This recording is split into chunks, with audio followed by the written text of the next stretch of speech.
Hello everybody, John Spolsato here from the Arizona Home Group at RE/MAX Excalibur. On behalf of Sharon Caffini and Melanie Didier, hope you're having a great October and you're all pumped up for Halloween. Anyway, we're about just over 2 weeks away from the end of the election, and I'm sure most of us are going to be happy to see it over with. It's been a long year and a half. Last month we talked about how the presidential election really has had no effect on the Phoenix housing market in a negative way. It's been really strong. Numbers are all good. And this month we're going to talk a little bit about the national housing market. And I've been reading articles this past month that are showing that across the country, every state is showing, for the most part, appreciation. So Case-Shiller released their numbers, and they're showing all the different 50 states here. And all of them are up except for Connecticut and Vermont. Arizona, the state of Arizona is up 7.2% year over year, according to Case-Shiller. And how we stack up to other states, you've got Washington and Oregon and the Pacific Northwest, which are really booming right now at 10, 11, 12%. Colorado's doing really well, Nevada and Florida. And then if we drill down a little bit further to major metropolitan areas, we see that Phoenix appreciated 5.1% year over year. Okay, that's really great. So everything in the Phoenix metro area is up 5% year over year. How we stack up to other cities, again, Denver's 8% or so, Dallas around 8%. We've got Seattle and Portland that are both pushing like 9 or 10%. So again, these areas are really booming. And you got to say to yourself, well, it's like, wait a minute, Phoenix, we're only at 5.1%. How come we're not like, where we are in Portland or what's going on in Seattle? And I always like to keep things in perspective, okay? So here's our map that's showing where we've been in the last 36 months. Okay, 5% in the last year, but in the last 3 years, it's been 16%, okay? But even more perspective, let's look at where we started in the bottom, okay? In the first 24 months, we went up 52%. And then it slowly tapered for that extra 16%. So in the last 5 years, we're up dramatically.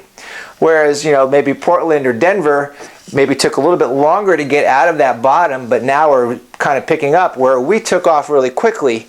We're all kind of in the same spot from where we were at the bottom. Phoenix just got there faster, and Phoenix seems to have a tendency to do that. We kind of boom quicker, crash faster, but recover faster, and that's the way it's been. A couple of really good indicators that are showing that Phoenix will continue this growth is mostly because of the new construction. Here's a heat map that's showing all the new construction going on in the Phoenix metro area with the darker colors where the higher density is great. So you see the whole Phoenix area is growing. The new market represents 16.5% of closings this year, which is up from 15% last year. So new home construction is increasing, which is really good. The average new home construction price is actually $321,000, which is up from last year. So what that's telling you is that if you want to buy a brand new house, you're going to have to spend $300,000 or more. So if you're entry-level first-time home buyers, there's no new construction available to you, even in the outlying areas. So what's going to happen is that's going to be resale. That's going to be, these low-end houses will continue to rise because there's no new builds to fill up that depletion. So if you're looking to get a house and you want to get into your first-time home, those 200,000 and 300,000 homes are going to start to appreciate a lot faster because there's no new builds as competition. I found another great article that actually shows that by 2050, most of the Earth's landmass will actually be the Phoenix metropolitan area. So you can read that article below and hope you enjoy it. And lastly, I just want to finish off with where we are every month, which is interest rates. Okay, 3.5% historical lows. You can see from 1986 down to today. It's an incredible time to be buying a house. It's an incredible time to get into the market and take advantage of these low rates. So if you're a buyer and you're sitting on the fence, give us a call. We'll talk about where you want to live. We'll start getting you some homes directly from the MLS, and we'll get you into that first home.